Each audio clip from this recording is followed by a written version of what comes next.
Journey to the West, an audio drama series. Chapter 24, Part 1. We now speak of the remaining three, entering the forest and finding the fool tied to a tree, moaning non-stop in unbearable pain. Xingzhe walked up and laughed, saying, "Good son-in-law, it's already late in the morning. Why aren't you up and thanking your in-laws? Why aren't you informing master of your happy occasion? Why are you here playing around with your acrobatics? Hey, where is your mother? Where is your wife? What a son-in-law, naked and tied up." The fool heard his mocking and became quite embarrassed. Gritting his teeth and bearing the pain, he dared not make a sound. Shamonk felt rather sympathetic, so he put down the luggage, went up and untied all the ropes to help him down. The fool only prostrated and kowtowed towards them, feeling truly ashamed of himself. And so Bajie burnt incense on soil and bowed to the skies above. Wukong asked, "Did you recognize all the bodhisattva?" Bajie answered, "I was dizzy and dazzled. How could I possibly recognize anyone?" Xingzhe then handed the note to Bajie. Bajie read the chants and became even more embarrassed. Shamonk laughed and said, "Second elder brother has some great luck here. You attracted 4 bodhisattva to marry you." Bajie replied, "Brother, never mention this again. I don't deserve any of this. From now on, I will not dare act out again. Even if exhaustion breaks my bones, I will let the burden crush on my shoulders and follow master to the West Realm." Sanzang said, "That's the right thing to say." Xingzhe thereby led his master onto the main road. They fed on wind and lived by water, and after many days, they suddenly found a high mountain blocking their way.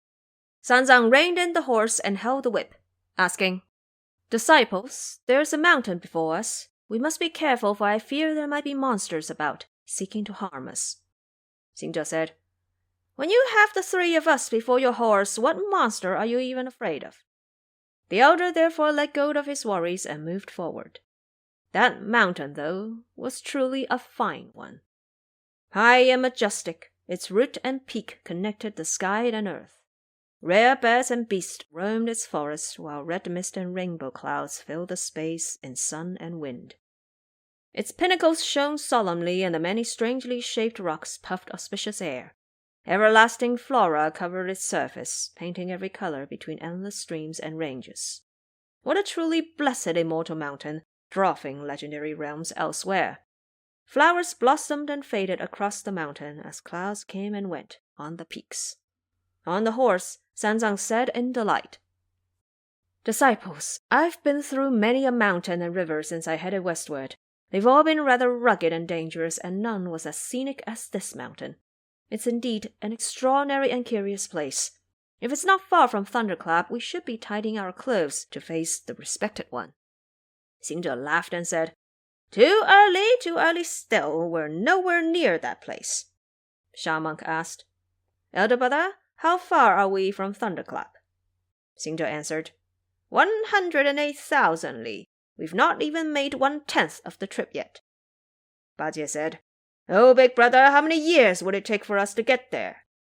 Xingzhe answered, "These roads. If it's my 2 wise younger brothers, it should take you a little more than 10 days. If it's myself, I can make 50 round trips and the sun will still be up in the sky. If it's master, then forget about it. Forget about it." Tang Monk asked, "Wukong, when do you think we can reach there?" Xingzhe explained, "You can walk from when you are a child to when you're old and be reborn as a child again after that. Even after 1,000 cycles of going from young to old, it might still be difficult to reach. But as long as you understand your true nature and stay sincere, every time you turn back from a thought will be where the spirit mountain lies." Shamonk said, "Elder brother, this might not be Thunderclap, but judging from the scenery, it must be home to a fine individual." Xingzhe agreed. "That is very true. There is definitely no evil spirit in this place. It must be the home of some divine monk or immortal being. Let's just take our time and enjoy the trip." We will speak no more on that. We now talk about this mountain, which was called 万寿山, or Infinite Longevity Mountain. In it lied a Taoist temple called 武装观. Guan means Taoist temple, and 武装 is an obscure way to refer to our 5 major internal organs. That is, the liver, the heart, the spleen, the lung, and the kidney. It is a key concept in traditional alchemy. For simplicity, we will use the name 武装 Temple from now on. In the temple lived an immortal whose religious title was 正元子. Zi serves as an honorific, while 正元roughly means to calm the core. He was also known as 与世同君, meaning Lord equivalent to the universe. In that temple grew an extraordinary treasure, which was a magic root birthed at the time when the chaos first divided and the world formed. Across the 4 great continents of the world, it only grew in Wuzhuang Temple of Apalagodania, continent of the West. It was known as 草还丹, meaning grass pellet of reversion, or 人参果, with 人参being the Chinese name of the herb ginseng, and 果 meaning fruit. We will call it the 人参 fruit from now on. The plant blossoms once every 3,000 years and bears fruit 3,000 years later. The fruit would not ripe for another 3,000 years, so it would take up to a total of 10,000 years for the fruit to be edible, and for 10,000 years it would bear only 30 fruit. Each fruit resembled little babies barely 3 days old, complete with limbs and the 5 sense organs. If a human were blessed with such fortune and could smell the fruit, they will live to be 360 years old. If they could eat one, they will live up to 47,000 years. That day, great immortal Zhen Yuan received a note from Yuan Shi Tianzun, or the primordial Lord of Heaven, which invited him to Miluo Palace of the Upper Pure Heaven for a lecture on the Taoist fruit of mixing the course. There were countless unaffiliated immortals who graduated from the great immortal's teachings. At that point in time, he still had 48 disciples with him, all of whom were enlightened Taoists. That day, he decided to take 46 of them to the realm above for the lecture, leaving the 2 youngest disciples to watch over their household. One was named Qingfeng, meaning pure wind, and the other Mingyue, meaning bright moon. Qingfeng was only 1,320 years old, while Mingyue just passed 1,200 years. Zhen Yuanzi instructed the 2 youths. I could not turn down the invitation from the great Lord of Heaven, so I am heading to Miluo Palace for a lecture. The 2 of you shall be very careful at home. Soon, an acquaintance of mine will pass by this place. Do treat him well without negligence. You may pick 2 of my renshan fruit to serve him as a token of our past friendship. The 2 youngsters asked, Who is this acquaintance of yours, master? Do let your disciples know so we can make him at home. The great immortal answered, He is the divine monk serving the throne of Great Tang in the land of the East. His religious name is Sanzang. He's now a monk heading west to see Buddha and seek scriptures. The 2 youths laughed and said, Confucius once said, Those heading different ways shall not contrive with each other. We are in the mystic gates of Taoism. Why are you even acquaintances with a monk? The great immortal explained, What do you even know? That monk is the reincarnation of Elder Golden Cicada, the 2nd disciple of the divine elder of the West, Ru Lai the Buddha. 500 years ago, we met at the Omlambam feast. He once passed tea over to me by hand. The Buddhas respected me, therefore I consider him an acquaintance. The 2 immortal youths heard his words and vowed to faithfully carry out their master's instructions. The immortal was about to depart when he once again instructed, Those fruit of mine are numbered. Only give him 2, and not any more shall be wasted. Qingfeng said, When we opened up the garden, all of us shared 2 fruit. 28 remain on the tree now. We dare not use more than asked. The great immortal said, Although Tang Sanzang is an acquaintance of mine, you need to beware those under him who can become rowdy. Do not alert them with the fruit. The 2 youths received their orders before the great immortal, along with his many disciples, rose above and headed for the heavenly realm. We speak now of the Tang monks' team of 4. They were enjoying their time in the mountains when they suddenly looked up to find a patch of pines and bamboo surrounding several buildings. Tang monk asked, Wukong, have a look and see what sort of place that is. Xingzhe looked over and said, That place is either a Taoist temple or a Buddhist monastery. Let's get moving. We'll know when we get there. Soon, they made it to the gates for a better look. And what they saw were chilly hills where pines grew and tranquil paths lined with bamboo. Cranes came and went, sending clouds their way as apes went up and down before presenting you with the fruit. The ponds were as wide as the trees' shadows were long, with palaces shooting up like poles, as if floating in mystic mist. What a blessed realm seldom bothered by worldly matters, where the silence can inspire the way from your heart. Legendary birds served as messengers for gods above, and indeed, what a formidable residence of the immortal this is. Sanzang rose from his saddle and got off the horse before finding a stone tablet by the roadside. On the tablet were 10 large characters. 万寿山福地，武装观洞天, meaning Infinite Longevity Mountain, the blessed land, 武装 Temple, the hidden paradise. The elder said, Disciples, it really is a Taoist temple. Sha monk said, Master, this is quite the vivid scene.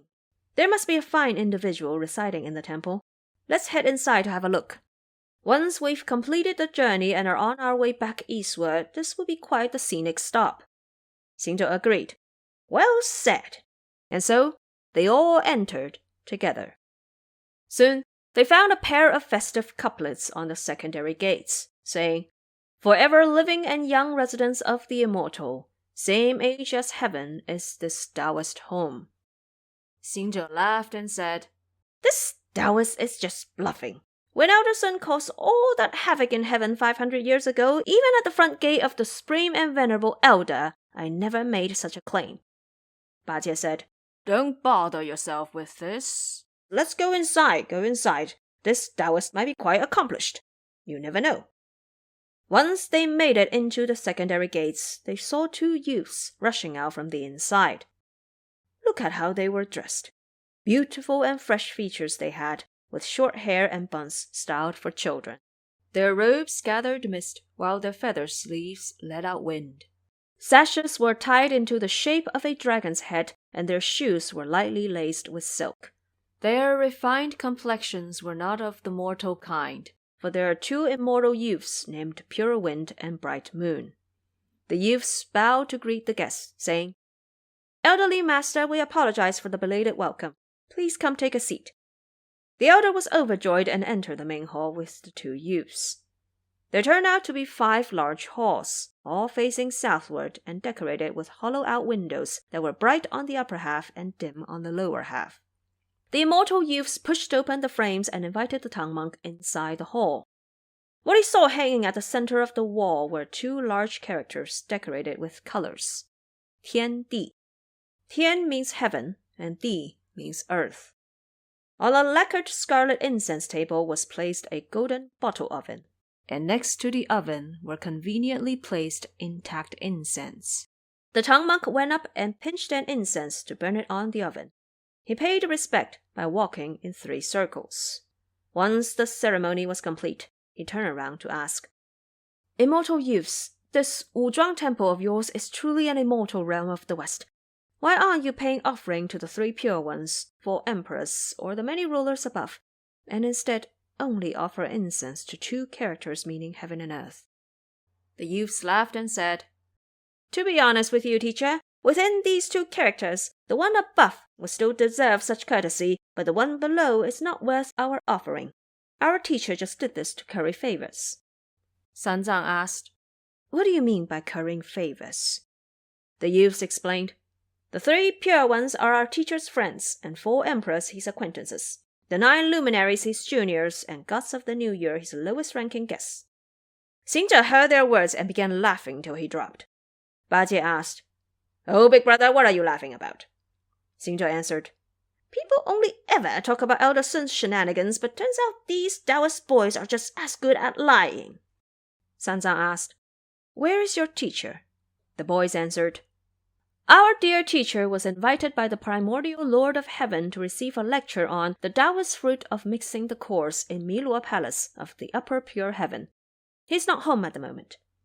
Xingzhe heard them and couldn't help but shout out, Sticky Taoist boys! You know no one. Who are you even trying to fool with your shenanigans? What sort of pretentious bluff is this?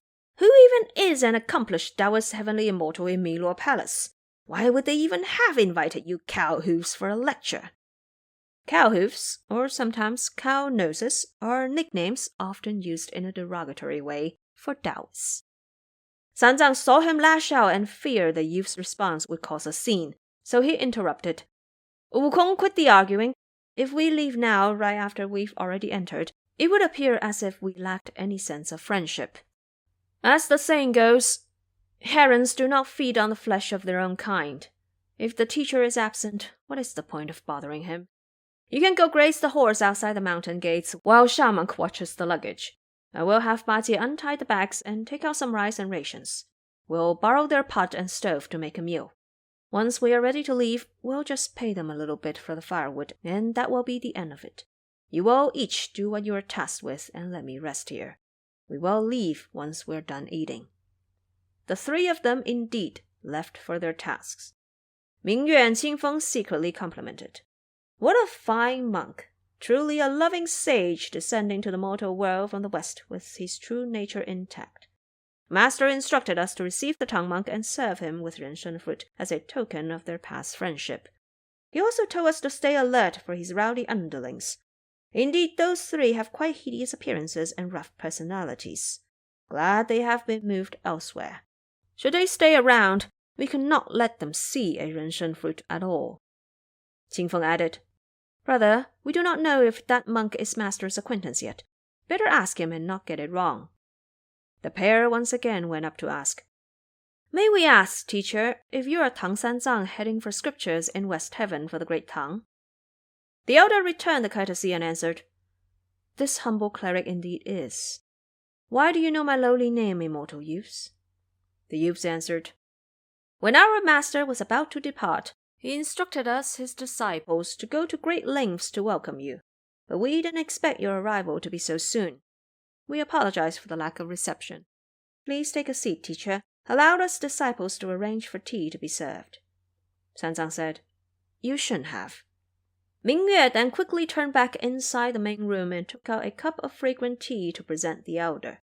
Once tea was finished, Qingfeng said, Brother, we cannot disobey Master's orders. You and I shall go collect the fruit. The two youths excused themselves from Sanzang and returned to their rooms. One took a golden mallet and the other a pellet tray before covering it with some green handkerchiefs.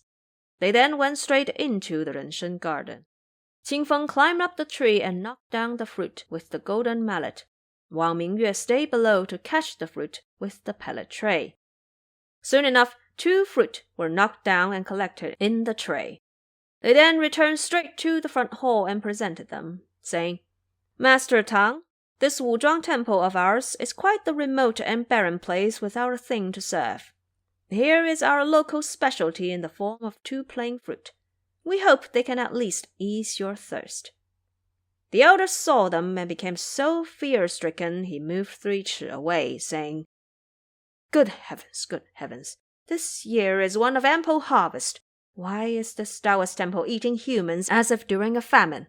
This is a child barely 3 days old. How can it possibly ease my thirst? Qingfeng quietly muttered, This monk has found in the realm of mouth and tongue, sea of right and wrong, a pair of fleshly eyes and a mortal body, unable to recognize the unusual treasure of our immortal abode. Mingyue went up to explain. Teacher, this thing is called the renshen fruit. It wouldn't hurt to try one. Sanzang said, Nonsense. You have no idea how much their parents suffered during the pregnancy. They were born barely 3 days ago. How can you take them as fruit? Qingfeng explained, They really did grow on a tree. The elder said, Absurdity. How can humans grow from a tree? Take them away or I shall cease to be human. The 2 youths saw him vehemently refusing the treat, so they had no choice but bring the tray back to their main room. The fruit were quite the curious type, for they cannot be kept for too long. If that happens, they become hardened and not as edible. So the 2 of them entered the room, each with a fruit in their hands, and started eating by their bedside.